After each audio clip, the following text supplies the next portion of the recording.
نحمده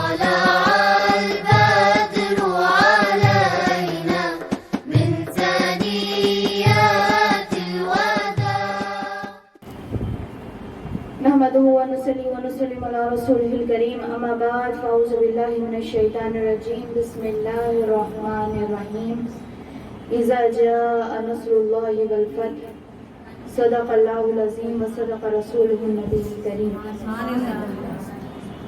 الحمدللہ، اللہ رب العزت کا شکر، اس کا احسان، آقا صلی اللہ تعالیٰ علیہ وآلہ وسلم کی نسبت، ان کی برکت اور ان کی نسبت کا فیض کہ آج ہم پھر سے آقا صلی اللہ تعالیٰ علیہ وسلم کے مبارک ذکر کرنے کی سعادت حاصل کر رہے ہیں. اللہ تعالیٰ ہمیں اس ذکر کو بہترین طریقے سے کرنے کی اور سننے کی توفیق عطا فرمائے.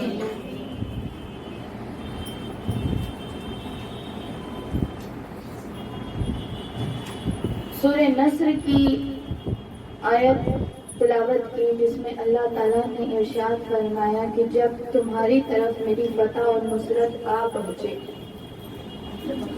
یہ آقا صلی اللہ تعالیٰ علیہ وسلم کی فتح اور کامیابی، آقا صلی اللہ تعالیٰ علیہ وسلم کی سب سے بڑی مسلمانوں کی اور اسلام کی کامیابی، جس کا ذکر کا آغاز کل کے آخری حصے میں کیا گیا تھا، اور آج جو ہے باقاعدہ طور پہ اس کا آغاز کیا جائے گا، اور وہ ہے فتح مکہ.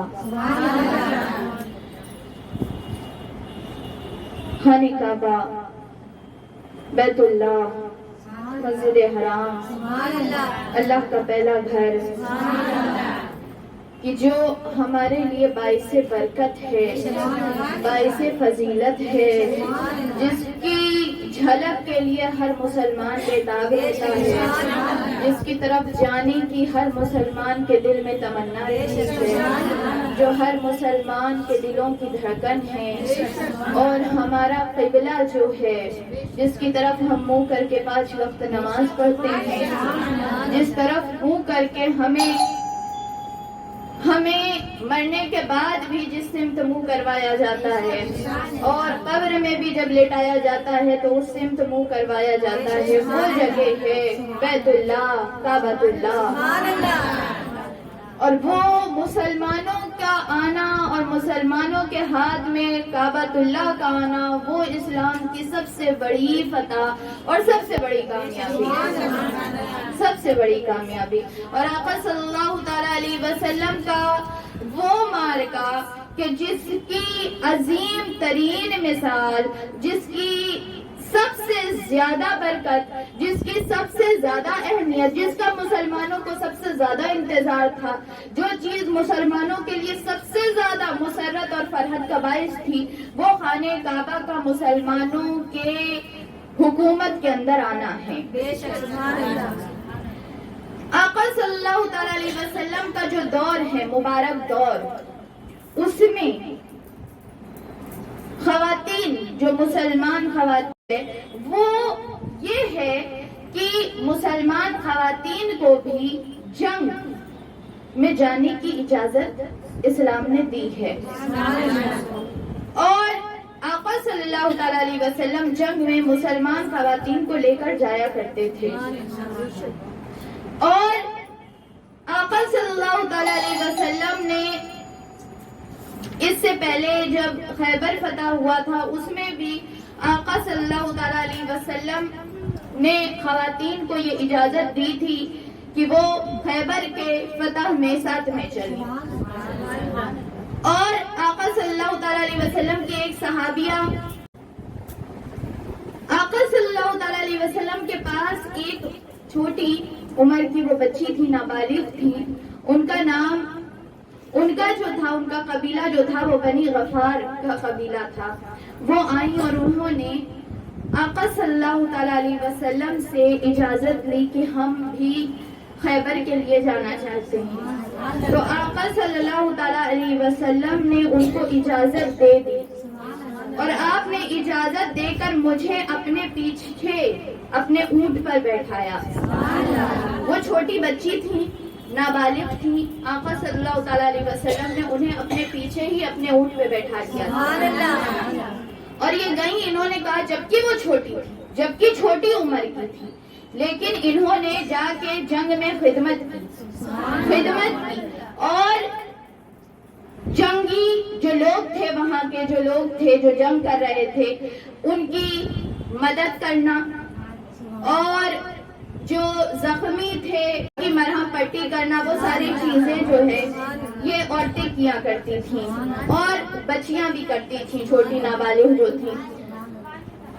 انہوں نے کہا ہے وہ جو چھوٹی نابالغ بچی تھی جن کو آقا نے اپنے اونٹ پہ بیٹھا لیا تھا پیچھے، انہوں نے کہا کہ جب مال غنیمت تقسیم کیا جا رہا تھا خیبر کا، تو میں نے ایک ہار دیکھا، اس میں مجھے بڑا پسند آیا. میں نے کہا آقا یہ کتنا اچھا لگ رہا ہے، یہ اچھا لگ رہا ہے. تو آقا نے جو ہے خود وہ ہار اٹھایا اور مجھے اپنے ہاتھ سے پہنایا، اور وہ ہمیشہ پہنی رہتی تھی، ہمیشہ اسے پہنتی رہتی تھی. اور بڑے ہو کر بھی وہ یہ بتاتی تھی کہ یہ ہار مجھے آقا نے پہنایا تھا جب میں چھوٹی تھی. اور جب میں خیبر میں جب میں نے اجازت لی تھی اور میں چھوٹی بہت نابالغ بچی تھی اور آقا صلی اللہ تعالیٰ علیہ وسلم نے میں نے پسند کیا اور آقا نے مجھے وہ پہنا دیا. اور یہ بتایا جاتا ہے کہ وہ اس ہار کو کبھی جدا نہ کرتی تھی، یہاں تک کہ جب ان کو دفن کیا گیا تو اسی ہار کے ساتھ دفن کیا گیا، اس لیے کیونکہ وہ آقا نے پہنایا تھا، وہ آقا صلی اللہ تعالیٰ علیہ وسلم. اور ان کی وصیت تھی، مطلب انتقال کے وقت وہ جو خاتون تھی ان کی وصیت وہ صحابیہ کی تھی کہ آپ جو ہیں مجھے اسی کے ساتھ دفن کریں، سارے لوگ مجھے اس ہار کے ساتھ دفن کریں، کیونکہ یہ ہار مجھے آقا نے اپنے ہاتھ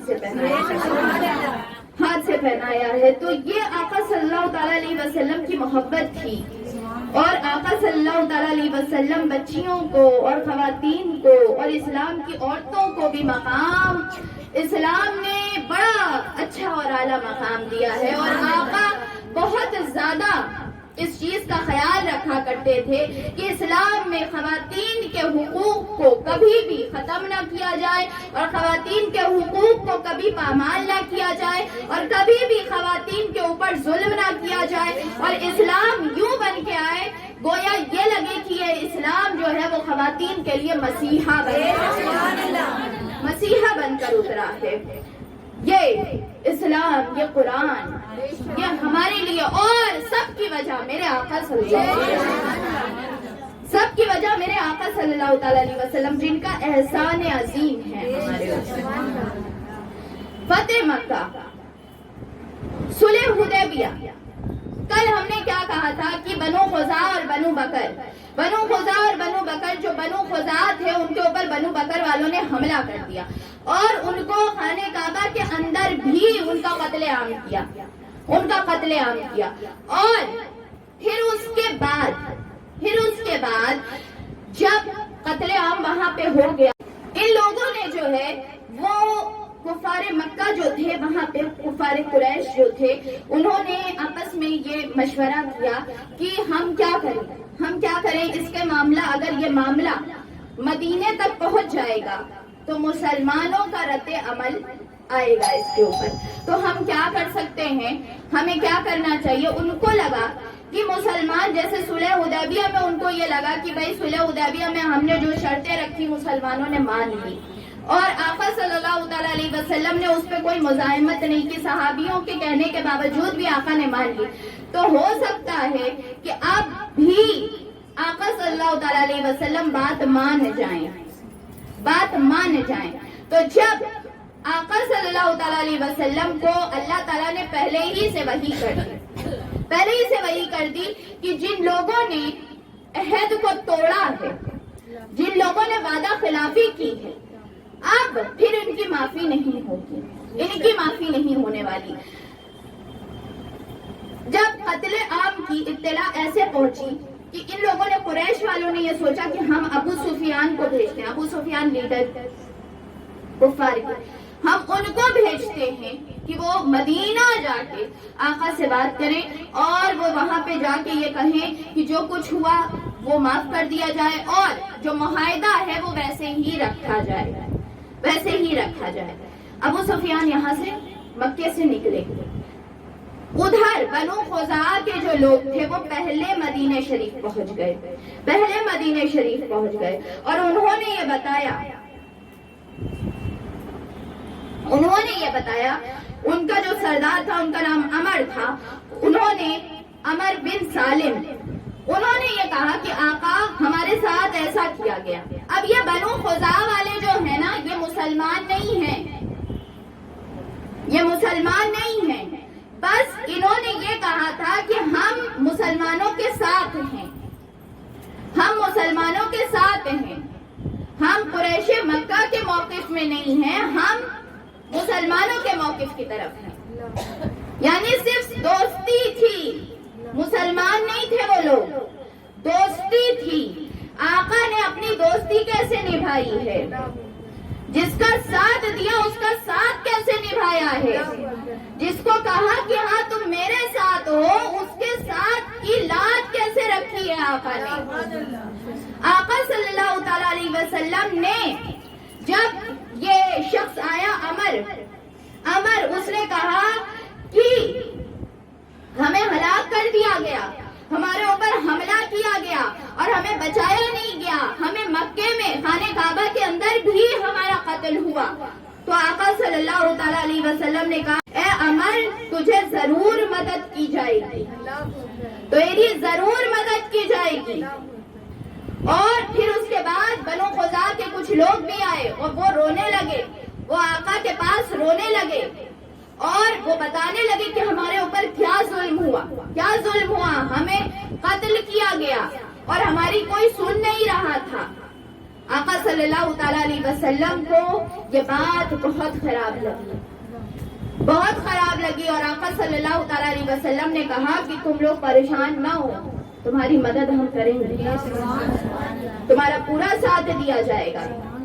اس لیے نہیں کیونکہ وہ مسلمان تھے، اس لیے کیونکہ وہ ساتھ آ چکے تھے، دوستی کو نبھایا ہے، دوستی نبھائی ہے آقا نے، ساتھ نبھایا۔ جو میرے ساتھ ہے اس کا بھی کوئی برا نہیں کر سکتا، اس کی بھی ہم حفاظت کریں گے، اس کی بھی ہم حفاظت کریں گے۔ یہ ہوتے ہیں مسلمان، یہ ہے اسلام، یہ ہے اسلام کا پیغام۔ اسلام جس کا اسلام اور مسلمان جس کی طرف دوستی کا ہاتھ بڑھائے اور وعدہ کر لے یا کوئی کسی کے ساتھ جڑ جائے تو پھر اس کا حق ادا کیا جاتا ہے، پھر اس کے اوپر ظلم نہیں کیا جاتا، پھر یہ نہیں سوچا جاتا کہ یہ تو ہم میں سے نہیں ہے۔ پھر اس کے بعد جب ہم نے ایک بار کہہ دیا کہ ہم تمہارے ساتھ ہیں پھر ہم تمہاری مدد بھی کریں گے، مدد بھی کریں گے، یوں چھوڑ کے بیچ میں نہیں جائیں گے اور یا تمہاری بات کو نظر انداز نہیں کریں گے، تمہارا ساتھ نہیں چھوڑیں گے۔ حضرت عائشہ صدیقہ رضی اللہ تعالی عنہا فرماتی ہیں کہ آقا کی یہ عالم تھا آقا کا غصے کا کہ آقا آئے حجرے میں اور آقا حجرے میں آئے اور حجرے میں آ کے مجھ سے پانی مانگا نہانے کے لیے پانی مانگا اور غسل کیا آقا صلی اللہ تعالی علیہ وسلم نے۔ اور آقا صلی اللہ تعالی علیہ وسلم حضرت عائشہ کہتی ہیں کہ آقا پانی ڈالتے جاتے تھے اور کہتے جاتے تھے کہ اگر میں نے بنو خزاعہ کی مدد نہ کی تو میری بھی مدد نہیں کی جائے گی۔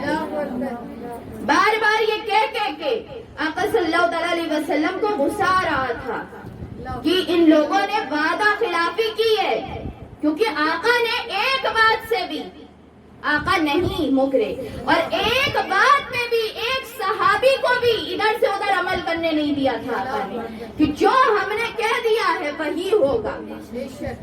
لیکن جو انہوں نے حرکت کی تو اب آقا جو ہے معاف کرنے والے نہیں تھے۔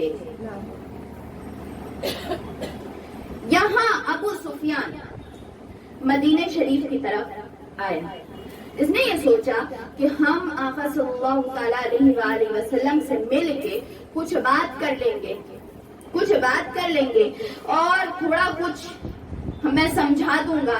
اس کو یہ لگا تھا کہ آقا رحم دل ہے، آقا رحم دل ہیں، رحمت للعالمین ہیں، لیکن ظالم کے ظلم کو برداشت کرنا یہ اسلام نہیں کہتا ہے. ظالم کے ہاتھ کو روکنا ضروری ہے. ظالم کے اوپر رحم نہیں ہے، ظلم کرنے والے پہ رحم نہیں ہے. جو ظلم کرے، جو وعدہ خلافی کرے، جو ظلم پہ ظلم کرتا چلا جائے، اس کے اوپر کوئی رحم نہیں. ظالم کا ساتھ دینا بھی، ظالم کے ظلم پہ چپ رہنا بھی ظلم ہے. آقا صلی اللہ تعالی علیہ وسلم کے پاس ابو سفیان مذاکرات کرنے کے لیے جب آئے تو آقا صلی اللہ تعالی علیہ وآلہ وسلم نے ان کو، یہ جب آئے صحابہ کرام نے ان کا چہرہ دیکھا اور یہ پتا تھا ابو سفیان کو کہ آقا صلی اللہ تعالی علیہ وسلم معاف کرنے والے ہیں، معاف کر دیں گے. اور انہوں نے آ کے، آقا صلی اللہ تعالی علیہ وسلم مسجد نبوی میں بیٹھے ہوئے تھے، انہوں نے آ کے کہا کہ آپ جو ہیں، میں معافی مانگتا ہوں، جو کچھ بھی ہوا میں اعتراف جرم کرتا ہوں اور اعتراف جرم کرتا ہوں، اور میں یہ چاہتا ہوں کہ معاہدہ ویسے ہی رہے. پھر اس کے بعد یہ بھی اس نے کہا اپنی بات کو صحیح کرنے کے لیے کہ جو کچھ بھی ہوا اس میں ہماری کوئی غلطی نہیں تھی اور ایسے مجبوراً ہو گیا، ایسے ہو گیا، ویسے ہو گیا، مطلب اپنی صفائی بھی پیش کرنے لگا. ہم کسی اینگل سے صحیح بھی ہیں یہ بھی بتانے لگا کہ اس طریقے سے ہم صحیح ہیں، ہم نہیں کچھ کر سکتے تھے اور ہماری کوئی غلطی نہیں ہے، تاکہ اپنے آپ کو بری بھی کر لے. موقع بھی اپنے رکھ رہے، معافی بھی مانگ رہے، جان بھی رہے، لیکن پھر بھی اپنے آپ کو لیکن ایسا ہے، لیکن ہم صحیح ہیں کسی طریقے سے. تو آقا صلی اللہ تعالی علیہ وسلم نے ان سے اپنا منہ پھیر لیا اور کہا کہ ابو سفیان واپس چلے جاؤ. اب یہ نہ کہا کہ چلو آقا نے نہیں سنا، صحابیوں سے بات کرتے ہیں، آقا صلی اللہ تعالی علیہ وسلم کے صحابہ کرام سے بات کرتے ہیں، ان سے کہتے ہیں، ان کو سمجھاتے ہیں. حضرت ابو بکر صدیق رضی اللہ تعالیٰ عنہ کے پاس گئے، خدمت میں حاضر ہوا اور بیان کیا. حضرت ابو بکر صدیق نے کہا کہ دیکھو میرے پاس مت آؤ، ہم کچھ نہیں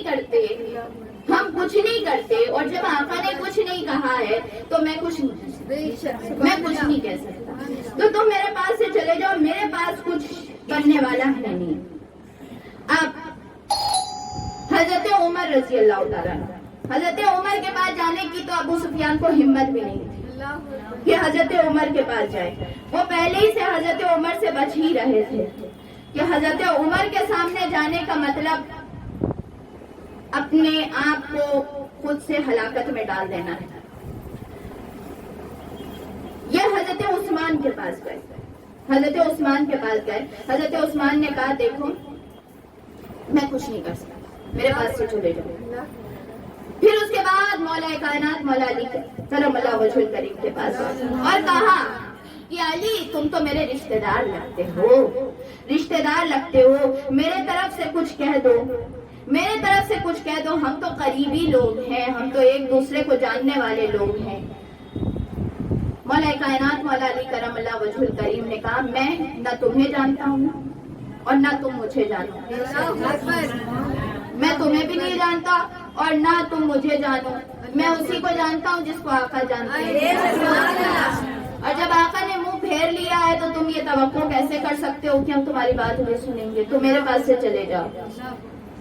اب ان کو بڑی مایوسی ہوئی، انہوں نے کہا کوئی نہیں سننے والا، یہ سب کو آواز دیتے ہر کوئی منہ پھیر کے چلا جاتا. انہوں نے کہا یہ گئے سیدہ فاطمہ الزہرا سلام اللہ علیہا، سیدہ فاطمہ کا دروازہ کھٹکھٹایا.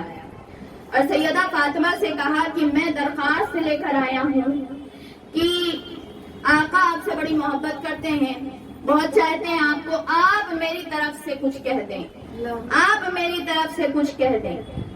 تو سیدہ فاطمہ الزہرا نے یہ کہا کہ بے شک مجھے چاہتے ہیں آقا صلی اللہ علیہ وسلم، لیکن جو کچھ بھی میرے والد نے فیصلہ کیا اور تمہارے ساتھ جو سلوک کیا وہ انہوں نے اللہ کے حکم سے کیا۔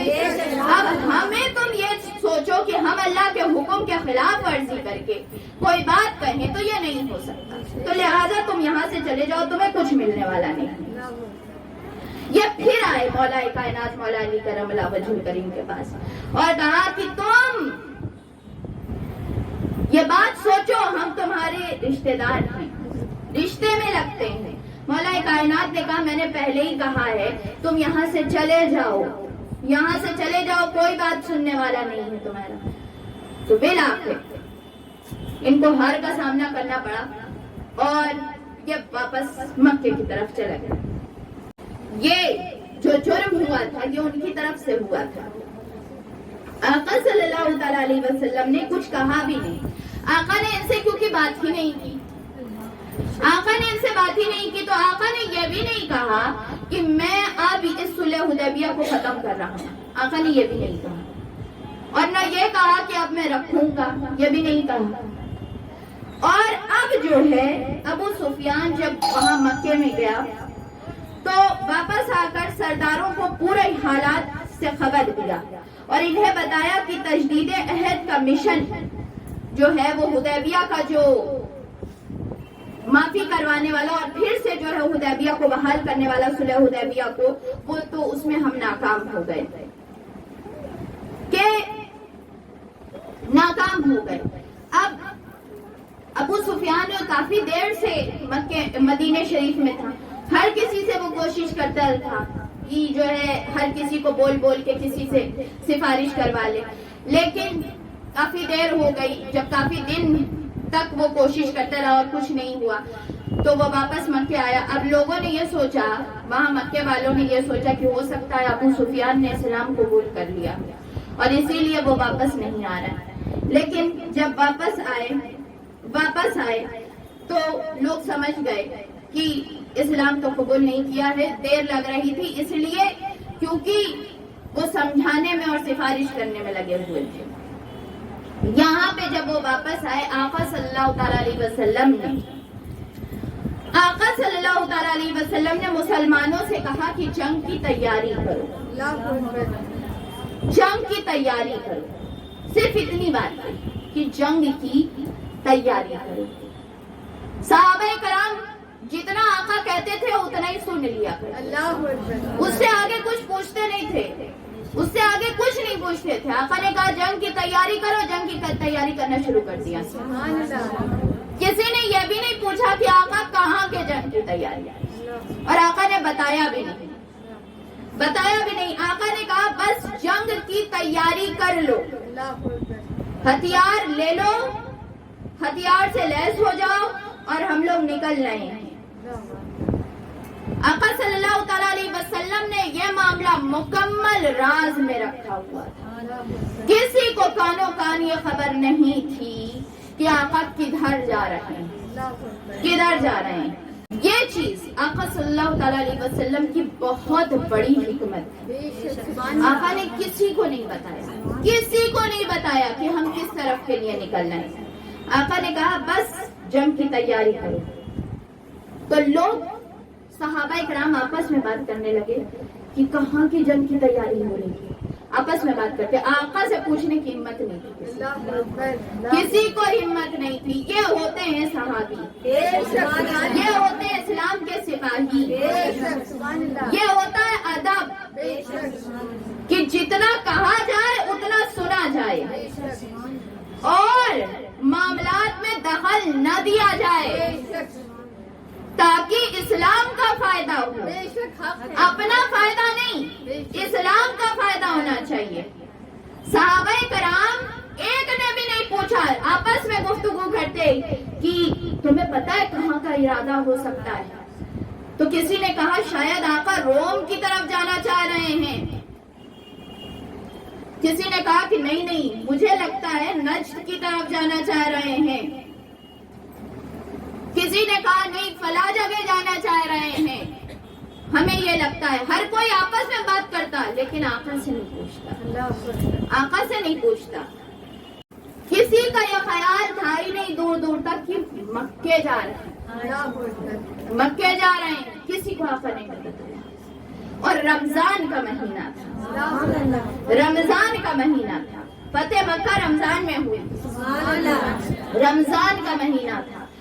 آقا نے مسلمانوں کے جو دوست قبیلے تھے ان کو بھی جمع کیا، دوست قبیلے جو مسلمانوں کے جنہوں نے ساتھ دیا تھا، جو دوست تھی جن کی تھی ان کو بھی جمع کیا اور ان کو بھی کہا کہ تم بھی ساتھ میں نکلو گے۔ تو وہ سارے جمع ہو گئے، لگ بھگ 12 قبیلے جمع ہوئے، 12 قبیلے جمع ہوئے جو آقا کے ساتھ آئے۔ حضور صلی اللہ تعالی علیہ وآلہ وسلم نے حضرت عائشہ کو بھی کہا کہ تم اپنا سامان باندھ لو، تم اپنا سامان سفر تیار کر لو۔ حضرت ابو بکر صدیق رضی اللہ تعالیٰ عنہ حضرت عائشہ صدیقہ رضی اللہ تعالیٰ عنہ کے پاس آئے، اپنی بیٹی کے پاس آئے اور اپنی بیٹی کے پاس تشریف لا کر کہا کہ تمہیں پتا ہے کہ آقا کہاں جا رہے ہیں؟ تمہیں پتا ہے؟ آقا نے حضرت عائشہ کو بتایا تھا، حضرت عائشہ اپنی زوجہ کو بتایا تھا کہاں جا رہے ہیں، کہاں جا رہے ہیں۔ تو حضرت عائشہ کو بتایا تھا، حضرت عائشہ صدیقہ رضی اللہ تعالیٰ عنہ، ان کے والد آئے، انہوں نے پوچھا کہ تمہیں پتا ہے کہاں جا رہے ہیں؟ حضرت عائشہ نے کہا مجھے کچھ نہیں پتا، مجھے کچھ نہیں پتا، اور اگر پتا بھی ہوگا تو کیونکہ آقا نے نہیں بتایا تو میں نہیں بتانے والی۔ حضرت ابو بکر صدیق رضی اللہ تعالیٰ عنہ نے جب حضرت عائشہ کی یہ بات سنی، حضرت ابو بکر صدیق وہیں بیٹھ گئے، گھر میں بیٹھے رہے اور انہوں نے کہا کہ میں راز کو کھول نہیں سکتی، میرے آقا کا راز میں نہیں کھول سکتی۔ پھر یہی چیز، ہر چیز سے بڑھ کے آقا، والد کی بات کی اہمیت نہیں ہے، میرے رشتے کی اہمیت نہیں ہے، میرے آقا کی اہمیت۔ یا رسول اللہ، یا رسول اللہ، یا رسول اللہ۔ آقا صلی اللہ تعالیٰ علیہ وسلم حجرے میں داخل ہوئے، آقا نے دیکھا حضرت ابو بکر صدیق رضی اللہ تعالیٰ عنہ ہیں۔ حضرت ابو بکر صدیق رضی اللہ تعالیٰ عنہ آقا کے چہرے کی طرف دیکھ رہے تھے، لیکن بادب صحابی مجال کہا کہ آقا سے پوچھ لیں۔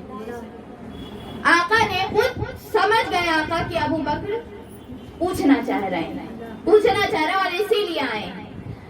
آقا نے کہا کہ ابو بکر میں نے ہر راز کی بات تمہیں بتائی، ہر راز کی بات، کبھی کوئی راز جو ہے میں نے جس سے سب سے پہلے بتایا وہ تم ہو، اور آج بھی میں تمہیں یہ بتانا چاہ رہا ہوں کہ ہم مکے کی طرف جا رہے ہیں، مکے کی طرف جا رہے ہیں۔ جب ہم مکے سے نکلے تھے تب بھی تم ہی سے یہ راز بتایا، اور آج بھی جب جا رہے ہیں واپس تبھی تم ہی سے بتایا، تم ہی سے بتا رہا ہوں، لیکن یہ بات کسی تک پہنچنی نہیں چاہیے، کسی کو بتانا نہیں، اور یہ بات تم اپنے اندر رکھ لینا۔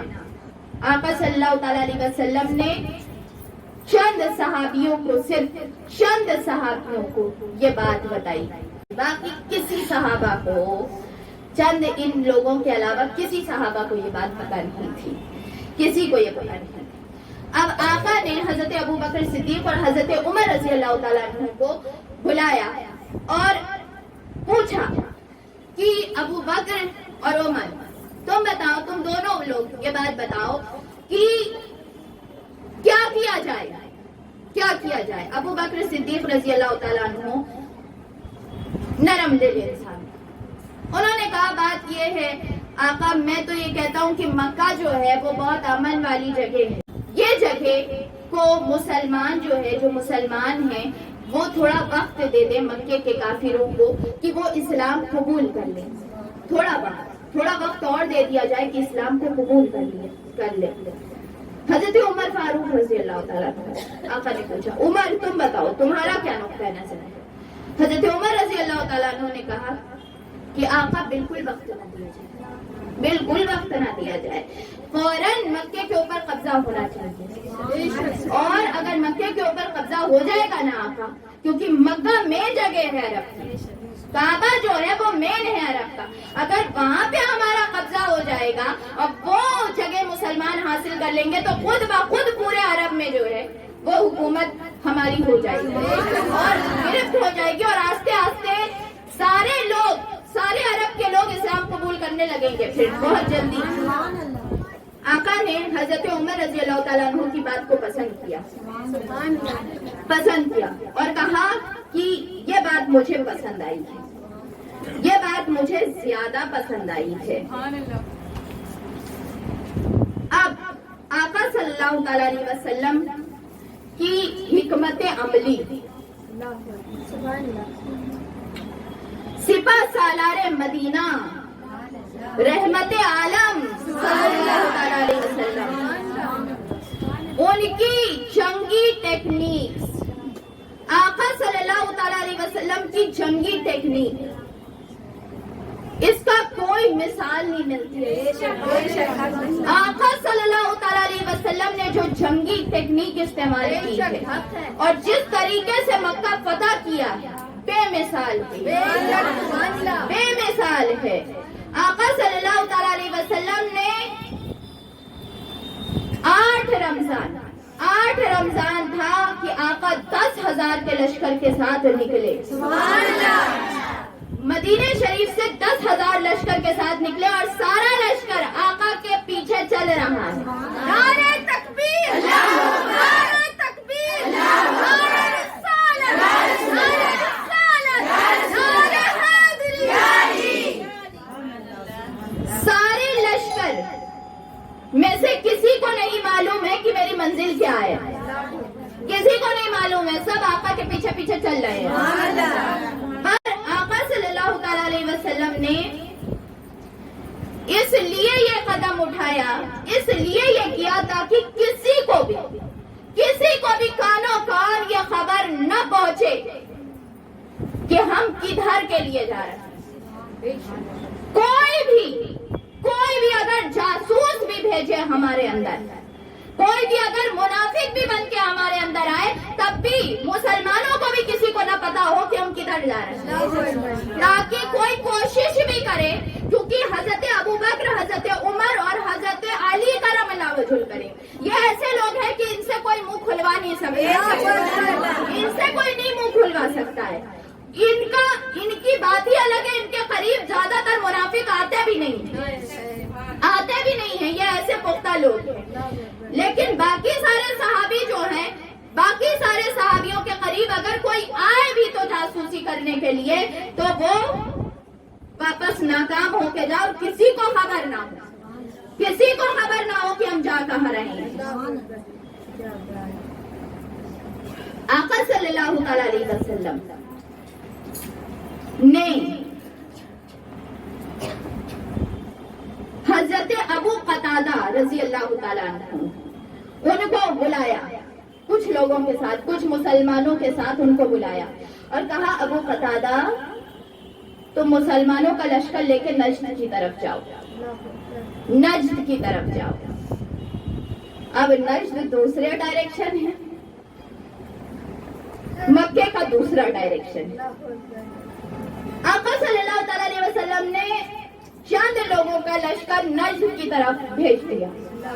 اب جب نجد کی طرف بھیجا تو کئی لوگوں کو یہ یقین ہو گیا کہ آقا نجد ہی کی طرف جا رہے ہیں. کیونکہ آقا کنفیوز کر کے رکھنا چاہتے تھے. آقا نہیں چاہتے تھے کہ کسی کو بھی یہ پتا چلے کہ ہم کہاں جا رہے ہیں. اب جب نجد کی طرف تھوڑی سی فوج چلی گئی تو مسلمانوں نے یہی سوچا کہ پکا طرف جا رہے ہیں، نجد ہی کی طرف جا رہے ہیں۔ آقا نے کہا ابو قتادہ کو کہ تم جانا وہاں سے اس راستے میں، نجد کے راستے پہ نکلنا اور وہاں سے فلاں راستے سے گھوم کے واپس مکے کی طرف آ جانا، واپس مکے کی طرف آ جانا۔ تو یہ لوگ نجد کی طرف نکل گئے۔ اب یہ خیال یقین میں بدل گیا کہ آقا نجد کی طرف جا رہے ہیں۔ یہ آقا صلی اللہ تعالی علیہ وسلم کی حکمت ہے، آقا کی حکمت عملی اور آقا کی جنگی صلاحیت۔ ایسا سپہ سالار کہاں ہو، ایسی جنگی صلاحیتوں کا مالک کون ہو سکتا ہے؟ اب آقا صلی اللہ تعالی علیہ وسلم کے ایک صحابی تھے کہ جن کو یہ خبر کہیں نہ کہیں سے اس بات کی خبر ملی کہ آقا مکے کی طرف جا رہے ہیں، ان کو لگا آقا مکے کی طرف جا رہے ہیں، ان کو لگا۔ تو یہ حضرت حاتب رضی اللہ تعالیٰ عنہ، ان کو یہ لگا کہ آقا مکے کی طرف جا رہے ہیں، تو انہوں نے کیا کیا؟ ان کا ارادہ غلط نہیں تھا، یہ صحیح ارادہ رکھتے تھے۔ ان کو یہ لگا کہ آقا مکے میں جائیں گے، ان کی فیملی جو تھی نا وہ مکے میں تھی، اور ان کو یہ لگا کہ آقا صلی اللہ تعالی علیہ وسلم جائیں گے اور یہ جو صحابی جو مہاجرین ہیں ان کے رشتہ دار مکے میں موجود ہیں، اور میری جو فیملی ہے، بچے ہیں چھوٹے یا عورتیں ہوں گی، ان کو بچانے والا کوئی مکے میں موجود نہیں ہے، تو میرے گھر والوں کی حفاظت ہو جائے، اس لیے میں خبر پہنچا دوں وہاں تک مکے میں، اور اگر مکے والوں کو میرے طرف سے یہ خبر ملے گی یا وہاں پہ پتہ چل جائے گا تو کچھ حفاظت کا سامان ہو جائے گا وہاں پہ ان لوگوں کے لیے، اور ہو سکتا ہے مکے والے جو ہے میرے گھر والوں کو پریشان نہ کریں اس کی وجہ سے کہ میں نے خبر دی ہے۔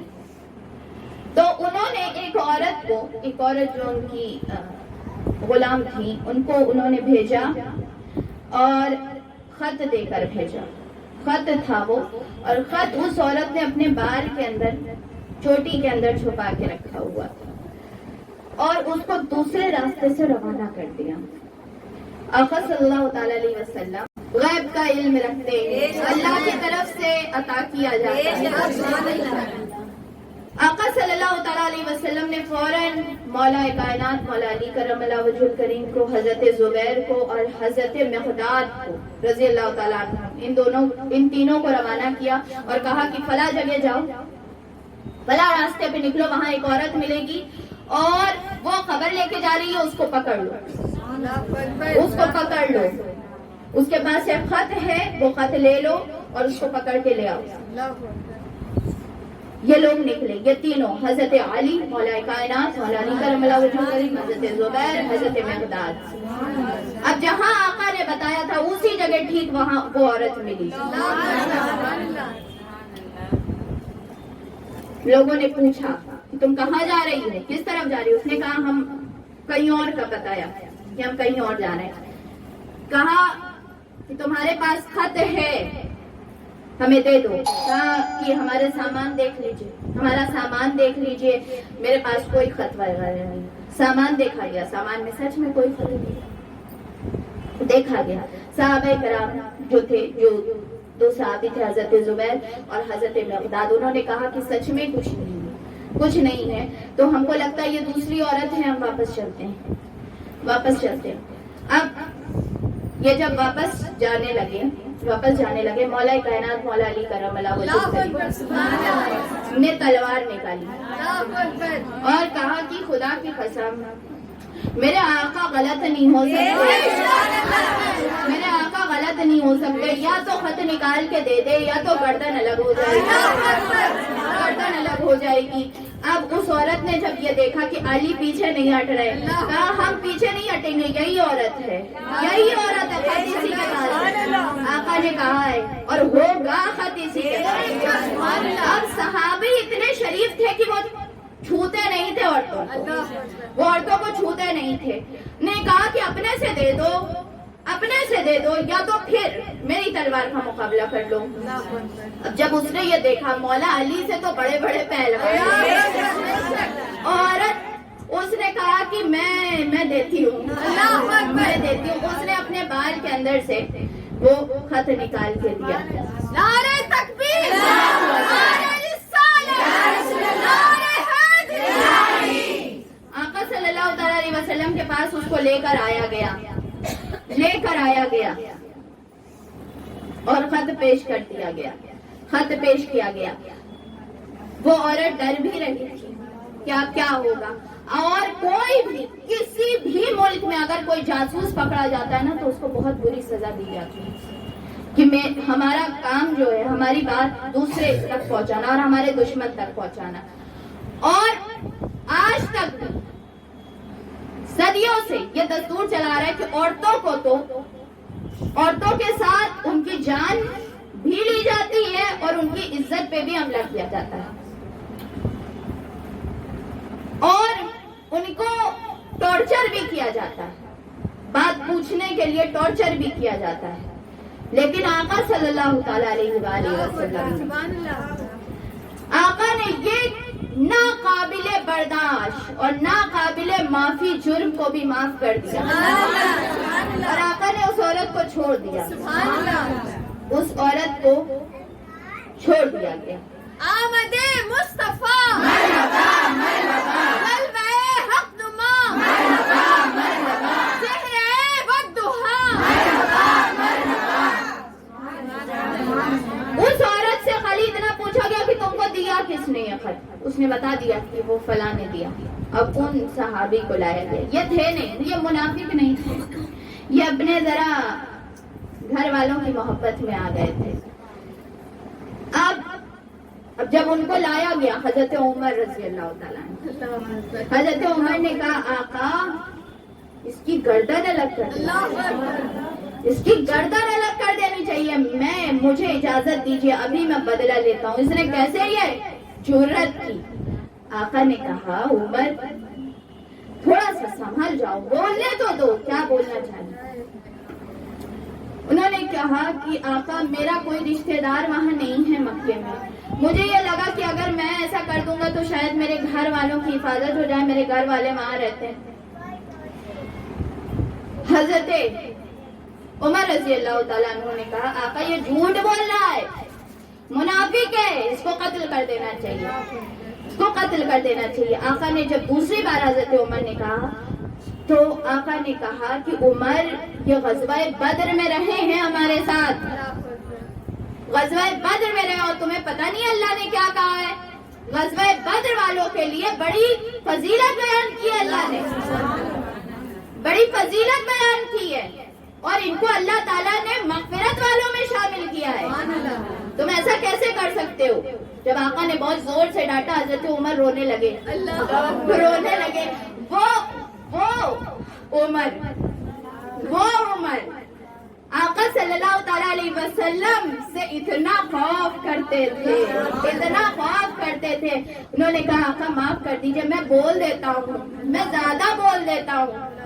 پھر یہ آیت نازل ہوئی، آیت یہ نازل ہوئی کہ اے ایمان والو میرے دشمنوں سے دوستی نہ کرو، تم ان سے دوستی اور محبت کا پیغام بھیجتے ہو اور وہ اس دن کے منکر ہیں جو تمہارے پاس آنے والا ہے.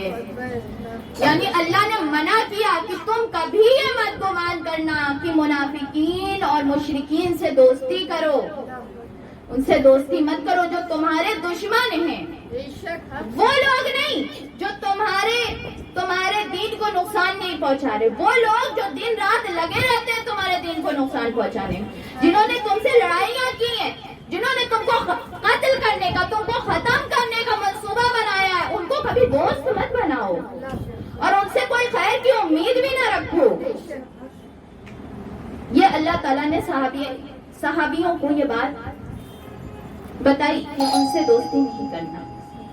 مکے والوں کو تو یہ خبر جب صحابیوں کو نہیں تھی تو مکے والوں کو کیا خبر ہوتی؟ کہ ہماری طرف لشکر آ رہا ہے، خبر ہی نہیں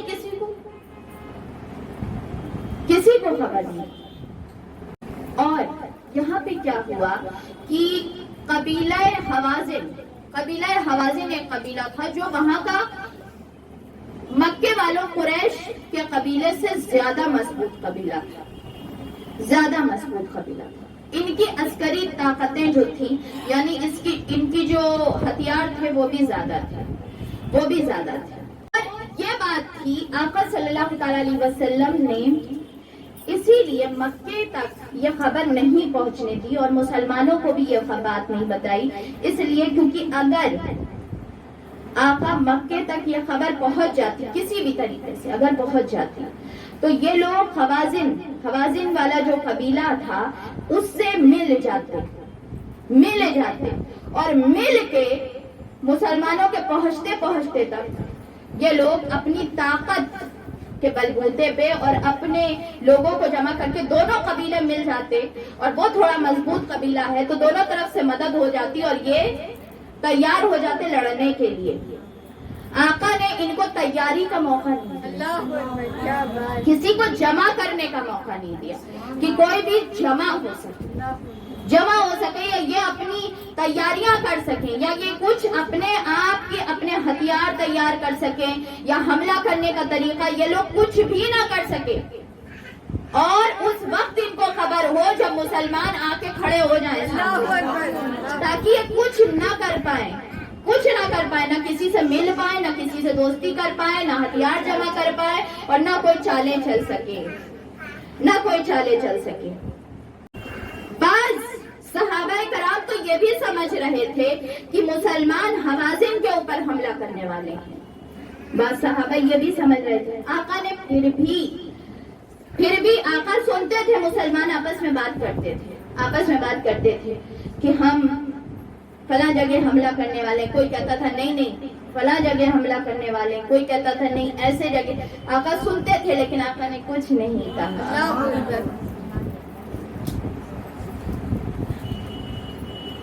جب 4 میل کے فاصلے پر تھا مکہ تب مسلمانوں کو خبر ہوئی کہ ہم مکہ جانے والے ہیں۔ قبیلہ حوازن جو تھا وہاں کا ایک جاسوس آیا تھا اور اس کو صحابہ کرام نے پہچان لیا، وہ جاسوس ہے، اور گرفتار کر لیا اور اس کو گرفتار کر کے پکڑ کے رکھ لیا۔ آقا نے کہا اس کو جانے نہیں دیا جائے گا، اس کو یہیں رکھا جائے گا، اس لیے کیونکہ یہ جائے گا تو منہ کھولے گا جا کے، اور اس کو یہیں رکھا جائے گا اس لیے کیونکہ آقا بتانا نہیں چاہ رہے تھے۔ لوگ دوسرے بے قبیلے کے جو لوگ تھے آس پاس جو لوگ تھے جو مسلمانوں کو سمجھ رہے تھے کہ مسلمان داخل ہونے والے ہیں خانہ کعبہ میں، اور جو مسلمانوں کا ساتھ دیتے تھے جو قبیلے جنہوں نے مسلمانوں کے ساتھ کبھی لڑائیاں نہیں کی، وہ بھی آ کے آقا سے ملنے لگے، اور تعداد بڑھتی چلی گئی، فوج کی تعداد بڑھتی چلی جا رہی ہے، اور زرہ پوش لوگ آ گئے، سواریاں آ گئی، شہ سوار جو گھوڑے کی سواریاں بہترین گھوڑے آ گئے، کم و بیش 2000 گھوڑے تھے، اور زرہ پوش لوگ آئے جو آ کے شامل ہو گئے۔ اس طریقے کی فوج مسلمانوں کے پاس پہلے نہیں تھی، اتنا بڑا لشکر، سب سے بڑا لشکر تھا مسلمانوں کا۔ اب یہ رمضان کا وقت تھا نا، رمضان کا وقت تھا، آقا رمضان میں نکلے تھے۔ آقا صلی اللہ علیہ وسلم نے کسی وقت یہ چیز آقا نے یہ شریعت بنائی کہ سفر کے وقت میں انسان جب سفر کے لیے نکلے یا سفر پہ ہو تو وہ روزے چھوڑ سکتا ہے۔ یہ احکام اسی وقت آیا ہے کہ سفر کے وقت روزہ چھوڑا جا سکتا ہے۔ یہاں پر آقا صلی اللہ علیہ وسلم نے روزہ رکھا ہوا تھا، اور آقا نے کہا تھا صحابیوں تم روزہ چھوڑ سکتے ہو۔ صحابہ کرام نے کئی لوگوں نے روزہ چھوڑ دیا، کئی لوگوں نے روزے رکھے۔ آقا صلی اللہ تعالیٰ علیہ وسلم نے ابھی عصر کا وقت ہوا تھا، مغرب کا وقت ہوا نہیں تھا، آقا نے روزہ افطار کر لیا، کھا لیا۔ صحابہ کرام نے دیکھا آقا نے کھا لیا، صحابہ کرام نے بھی کھا لیا۔ چند صحابی جو تھے انہوں نے روزہ افطار نہیں کیا۔ انہوں نے یہ سوچا کہ مغرب کا وقت ابھی ہونے ہی والا ہے، تھوڑے دیر میں افطار کر لیا جائے گا، تھوڑے دیر میں کر لیا جائے گا اور ہم برداشت کر سکتے ہیں اتنی دیر تک۔ جو صحابی تھے انہوں نے آ کے چند، اور یہ جو دو لوگ تھے، کچھ لوگ تھے نا جو دو گروہ ہو گیا، ایک نے روزہ کھول لیا ایک نے نہیں کھولا، تو دونوں میں بحث ہو گئی کہ کیوں نہیں کھولا؟ آقا نے کھول لیا، بے شک آقا نے کھول لیا تھا، کیوں نہیں کھولا؟ تو انہوں نے کہا کہ اللہ نے کہا ہے کہ روزہ اس ہے۔ تو آقا صلی اللہ تعالیٰ علیہ وسلم کے پاس یہ معاملہ پہنچا، آقا کے پاس معاملہ پہنچا کہ آقا یہ کہہ رہے ہیں ہم نے آپ کو دیکھا آپ نے کھول لیا، آپ ان لوگ یہ کہہ رہے ہیں کہ اللہ نے کہا ہے اس وقت کھولنا چاہیے، یہ رک گئے، تو آپ بتائیے کیا صحیح ہے؟ آقا نے کہا جنہوں نے مجھے دیکھ کے روزہ کھول لیا وہ صحیح ہے۔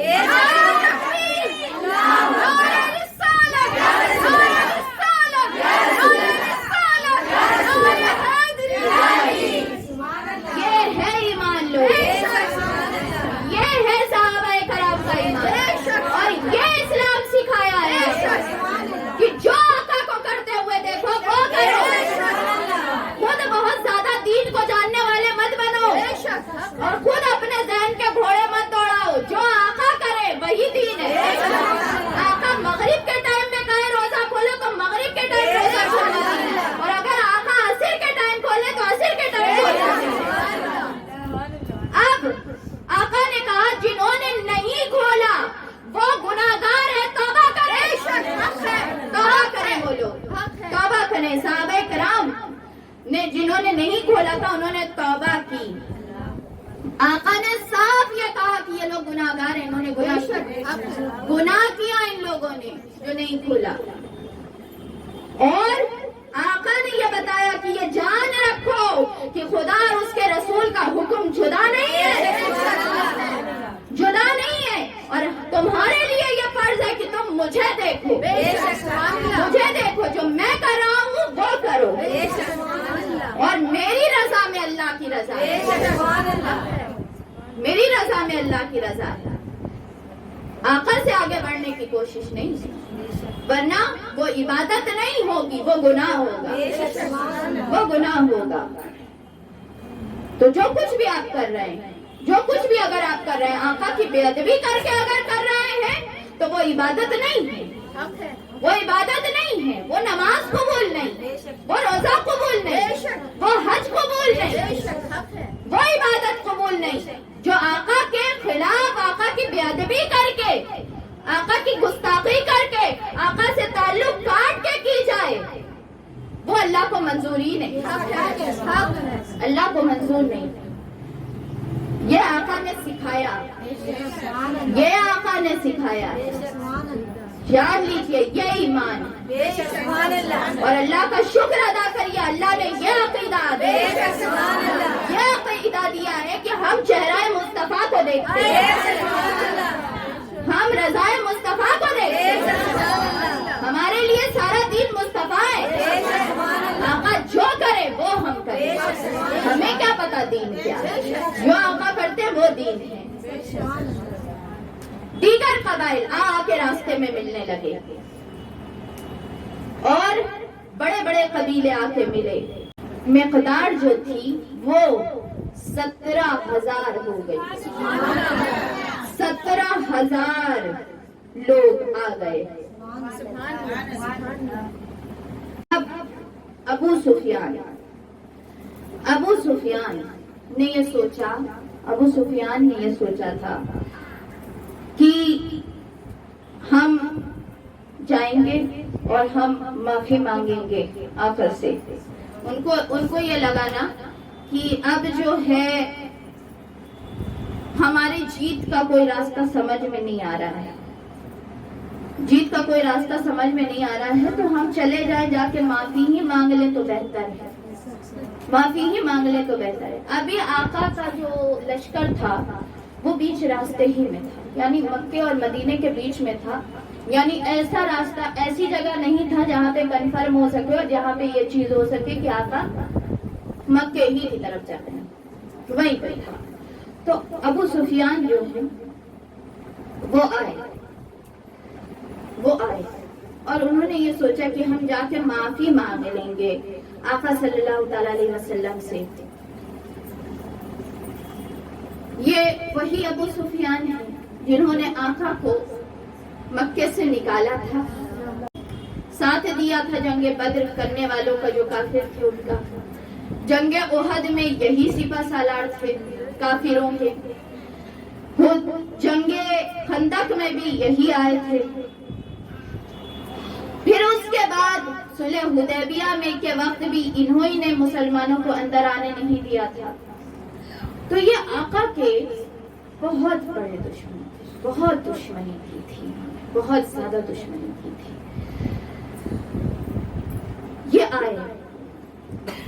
آئے اور انہوں نے آقا صلی اللہ تعالی علیہ وسلم کی ایک زوجہ جو تھی حضرت ام سلمہ رضی اللہ عنہا، ان کے بھائی کو بھی اپنے ساتھ لے لیا، ان کو بھی کوئی طرح سمجھا لیا کہ تم بھی تیار ہو جاؤ، تاکہ حضرت ام سلمہ رضی اللہ تعالیٰ عنہ تم کو دیکھ کے مان جائیں کہ تم میرے ساتھ تیار ہو گئے۔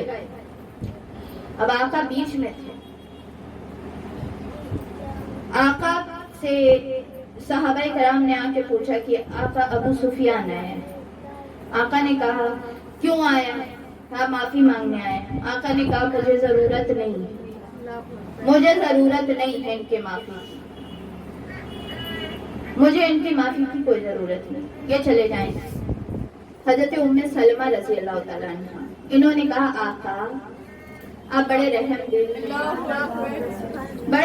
دل ہیں، آپ کو میں نے ہمیشہ رحم کرتے ہوئے دیکھا ہے، آپ دشمنوں کو معاف کر دیتے ہیں، آپ کا طریقہ اور آپ جیسی رحمت، آپ جیسا فضل، آپ جیسا معاف کرنے والا آج تک میں نے نہیں دیکھا ہے، آج تک میں نے نہیں دیکھا ہے۔ آقا آپ آنے دیں، میں آپ سے سفارش کر رہی ہوں۔ آقا صلی اللہ تعالی علیہ وسلم کی بات جب باہر آقا صلی اللہ تعالی علیہ وسلم کی اجازت لینے کے لیے صحابی گئے تھے نا، تو آنے میں دیر لگ رہی تھی، تو ابو سفیان کھڑے ہوئے تھے، انہوں نے کہا کہ اگر آقا معاف نہیں کریں گے تو میں ساری زندگی ریگستان میں گھومتا رہوں گا، بھوکا پیاسا مر جاؤں گا، لیکن میں یہاں سے جاؤں گا نہیں، میں ایسے ہی رہوں گا۔ آقا صلی اللہ تعالی علیہ وسلم میں تھوڑے دیر میں صحابی آئے، انہوں نے کہا آقا بلا رہے ہیں۔ آقا کے سامنے ابو سفیان گئے اور ابو سفیان نے معافی مانگی۔ آقا صلی اللہ تعالی علیہ وسلم نے ابو سفیان کو دیکھا، چہرہ دیکھا ابو سفیان کا، اور چہرہ دیکھ کے آقا نے اپنے سینے کے اوپر ہاتھ رکھا، سینے کے اوپر ہاتھ رکھ کے کہا ابو سفیان بہت تکلیف دی، میں کیا بتاؤں، بہت تکلیف دی ہے۔ ابو سفیان نے کہا مجھے پتا ہے میں نے بڑی تکلیف دی ہے، آپ معاف کرنے والے ہیں۔ انہیں شعر پڑھے کہ میں ایسا تھا، میں ویسا تھا، میں نے بڑا ظلم کیا، آپ معاف کرنے والے ہیں۔ آقا صلی اللہ تعالی علیہ وسلم نے کہا بہت بری طریقے سے جھٹلایا تھا تم نے، بہت بری طریقے سے جھٹلایا تھا۔ کہا یا رسول اللہ یہ میری جہالت تھی، مجھے معاف کر دیں۔ آقا صلی اللہ تعالی علیہ وسلم نے کہا کہ ٹھیک ہے میں نے معاف کیا، تم جاؤ۔ اب ابو سفیان نے یہ سوچا کہ معلوم تو کریں کہ کہاں جا رہے ہیں یہ لوگ، کہاں جا رہے ہیں۔ تو کسی کو پتہ ہی نہیں تھا، بتاتا کون؟ کسی کو پتہ ہی نہیں تھا، کوئی نہیں بتا پایا کہ کہاں جا رہے ہیں، کوئی نہیں بچا پایا، اور کوئی بھی یہ بات نہیں سمجھ پایا۔ ابو سفیان سے ہر کوئی یہ کہتا پتہ نہیں کہاں جا رہے ہیں، ابو سفیان کو لگتا ہے سب چھپا رہے ہیں، لیکن سچ میں کسی کو پتہ نہیں تھا کہ کون کہاں جا رہا ہے۔ آقا صلی اللہ تعالی علیہ وسلم نے اپنے فوج کو تقسیم کیا اور کچھ الگ الگ تقسیم کیا گروپس میں۔ پہلے گروپ کا سپہ سالار حضرت خالد بن ولید رضی اللہ تعالیٰ عنہ کو بنایا، پھر اس کے بعد اسی طریقے سے دوسرے گروپ کا سپہ سالار دوسرے صحابیوں کو کئی گروپ میں آقا نے تقسیم کیا، کئی گروپ میں تقسیم کیا۔ اب آقا صلی اللہ تعالی علیہ وسلم جب راستہ چلتے تھے تو آقا کبھی اپنا ڈائریکشن دوسرے ملک کی طرف کرتے تھے، کبھی اپنا ڈائریکشن دوسرے ملک کی طرف کرتے تھے، کبھی دوسری طرف لے کے چلتے تھے، کبھی دوسری طرف لے کے چلتے تھے۔ اب ہر کوئی کسی کو سمجھ میں نہیں آ رہا تھا کدھر جا رہے ہیں۔ آقا کسی ایک ڈائریکشن کی طرف جا ہی نہیں رہے تھے، کبھی ادھر جاتے پھر مڑ جاتے، دوسری طرف جاتے پھر مڑ جاتے، دوسری طرف جاتے، ہر کوئی لیکن قربان جائیں ان صحابہ کرام کہ بس وہ اتنا جانتے تھے کہ میرے آقا جہاں جا رہے ہیں ہمیں ادھر جانا ہے۔ اب اسی طریقے سے آقا گھماتے لا کے مکے کے قریب پڑاؤ ڈالا آقا صلی اللہ تعالی علیہ وسلم نے۔ اب آقا صلی اللہ تعالی علیہ وسلم کے ایک چچا تھے، آج وقت نہیں ہے، وقت ختم ہونے والا ہے، اور انشاءاللہ کل جو ہے آگے ہم بیان کریں گے کہ پھر کیا ہوا، پھر کیسے ہوا، اور آقا صلی اللہ تعالی علیہ وسلم اچانک سے کیسے داخل ہو گئے خانہ کعبہ کے اندر، اور کیا حال تھا اس وقت، کیا حال تھا۔ مجھے اور آگے پڑھنا تھا، لیکن کیونکہ تفصیلات زیادہ ہیں اس لیے میں نے سوچا تھا کہ یہاں تک ختم کر لوں گی کہ لشکر اسلام کا مکے میں داخلہ، لیکن کافی لمبا ہے اس لیے کیونکہ ہم یہاں پہ ختم نہیں کر سکتے، اور کچھ واقعات کو چھوڑا بھی نہیں جا سکتا بیچ سے جو بہت اہم ہیں، تو اس چیز کو ہم یہاں روکتے ہیں۔ کل انشاءاللہ پھر ہم فتح مکہ کی طرف، کیونکہ فتح مکہ ایک بہت براڈ چیپٹر ہے جس کی ایک چیز کو، کیونکہ آقا نے بہت ہی حکمت کے ساتھ اس کو فتح کیا، اور بہت ہی ایک قدم آقا کا بڑی اہمیت والا ہے، تو ہر قدم کے اوپر اور ہر لمحے کے اوپر جاننا، ہمیں اس چیز کا علم ہونا بہت ضروری ہے کہ ہم اس چیز کو جانیں۔ اللہ تعالی ہمیں آقا صلی اللہ تعالی علیہ وسلم کی سیرت کو سمجھنے کی، اس کے اوپر عمل کرنے کی توفیق عطا فرمائے۔ آج جو چیز ہم نے سیکھی ہے اس کا یہ ہے کہ جب اللہ کوئی حکم دے اور کوئی حکم آپ کے سامنے اللہ کا اور اللہ کے رسول کا ہے تو اس میں سوال جواب نہیں کرنا۔ جب بھی دین کی بات کہیں بتائی جائے یا اللہ کا احکام آ جائے، اللہ کے آقا صلی اللہ تعالی علیہ وسلم کا فرمان آپ کے سامنے کہیں پر بھی آ جائے، اس کے آگے پھر سوال کرنا، یہ بے ادبی ہے، سوال نہیں کرنا چاہیے۔ صحابہ کرام کے عمل سے یہ ہمیں سبق ملتا ہے۔ پھر یہ سبق ملتا ہے کہ جو کچھ بھی کرے آقا کو دیکھ کر کرے، جو کچھ بھی کرے آقا کو دیکھ کر کرے، اور جو کچھ آقا کر رہے ہیں وہی اسلام ہے، وہی دین ہے۔ اپنے آپ کو دین کا جاننے والا نہ سمجھیں، اپنے آپ کو نہیں بلکہ دین کا، یعنی دین کا جاننے والے آقا صلی اللہ علیہ وسلم، جو کچھ بھی ہے آقا کی وجہ سے، تو سب سے زیادہ محبت آقا سے، سب سے زیادہ تعلق آقا سے، سب سے زیادہ تعلق نہ نماز سے، نہ روزے سے، نہ حج سے، نہ قرآن سے، نہ کوئی اور عبادت سے، سب سے زیادہ تعلق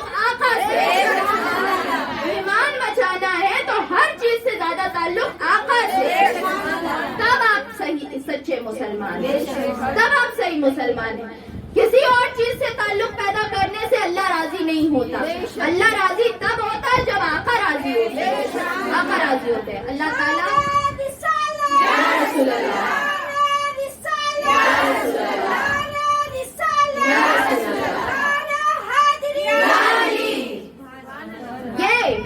ہم آج یہاں پہ اسٹاپ کریں گے، کل انشاءاللہ پھر سے اس چیز کو کنٹینیو رکھا جائے گا۔ تب تک اللہ تعالیٰ ہمارا، آپ کا، ہم سب کا حامی و ناصر ہو۔ نعت شریف کی طرف پڑھتے ہیں، محبت کے ساتھ آقا صلی اللہ تعالیٰ علیہ وسلم کی نعت شریف سماعت فرمائیں اور درود شریف اپنے لب پر جاری رکھے۔ آقا صلی اللہ تعالیٰ علیہ وسلم کی جب نعت ہو تو بہت ضروری ہے کہ آپ کی زبان پہ درود شریف جاری رہے۔ اعوذ باللہ من الشیطان الرجیم، بسم اللہ الرحمن الرحیم، اللہم صلی علی سیدنا و مولانا محمد وعلی آلہ و اصحابہ وبارک وسلم وصلی علیہ۔ الصلاۃ والسلام علیک یا سیدی یا رسول اللہ۔ السلام علیکم ورحمۃ اللہ وبرکاتہ۔ بزم کونین سجانے کے لیے آپ آئے، بزم کونین سجانے کے لیے آپ آئے، شمع توحید جلانے کے لیے آپ آئے، شمع توحید جلانے کے لیے آپ آئے، اور ایک پیغام جو ہر دل میں اجالا کر دے، ایک پیغام جو ہر دل میں اجالا کر دے، ساری دنیا کو سنانے کے لیے آپ آئے، ساری دنیا کو سنانے کے لیے آپ آئے، اور ایک مدحت سے، ایک مدت سے بھٹکتے ہوئے انسانوں کو، ایک مدت سے بھٹکتے ہوئے انسانوں کو ایک مرکز پہ بلانے کے لیے آپ آئے، ایک مرکز پہ بلانے کے لیے آپ آئے، بزم کونین سجانے کے لیے آپ آئے۔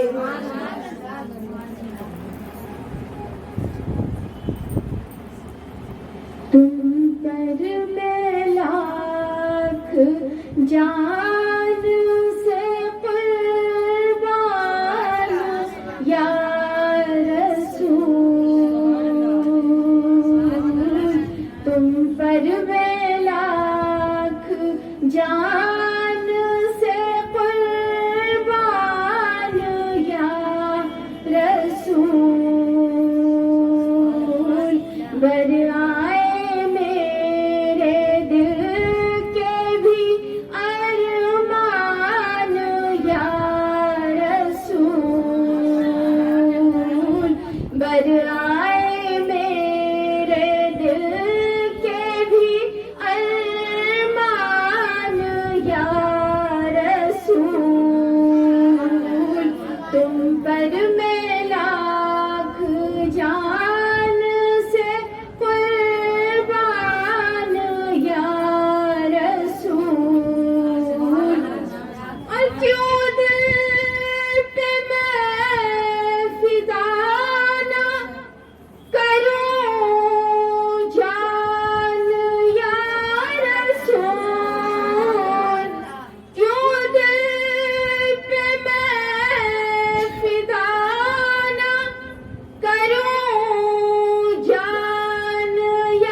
رہتے ہیں اس میں آپ کے ارمان یا رسول، رہتے ہیں اس میں آپ کے ارمان یا رسول، تم پر میں لاکھ جان سے قربان یا رسول،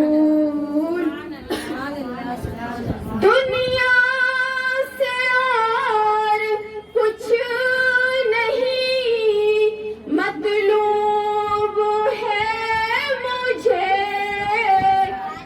دنیا سے اور کچھ نہیں مطلوب ہے مجھے، لے جاؤں اپنے ساتھ میں ایمان یا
اللہ تعالی ہمارے اس دین کی محبت کو، اور میں کیا کہوں، میں محبت بھی نہیں کہنا چاہتی اس لیے کیونکہ ہم محبت کرنے کے لائق نہیں ہیں، ہمیں نہیں پتا محبت کیسے کی جاتی ہے، ہم تو بس نقل کرتے ہیں، ہم محبت کرنے والوں کی نقل کرتے ہیں، ورنہ ہماری کیا حیثیت، ہمیں کہاں پتا کہ محبت کیسے کی جاتی ہے۔ محبت کرنے والے بہت بڑے لوگ ہوتے ہیں، بہت عظیم لوگ ہوتے ہیں، اور محبت بہت بڑی چیز ہوتی ہے جو ہم جیسے نیچ لوگوں کو کرنا نہیں آتا، لیکن بس ہم کوشش کر رہے ہیں کہ ہو سکتا ہے کہ محبت کرنے والوں کے قدموں کے کچھ چیٹیں ہمیں بھی مل جائیں، اور کچھ نہ کچھ ہمارا بھی نام کہیں نہ کہیں کنارے صف میں، آقا کے غلاموں میں کہیں کنارے ہمارا بھی نام آ جائے، اور آقا صلی اللہ تعالیٰ علیہ وسلم کے اس جشن منانے کی وجہ سے، آقا کا چرچا کرنے کی وجہ سے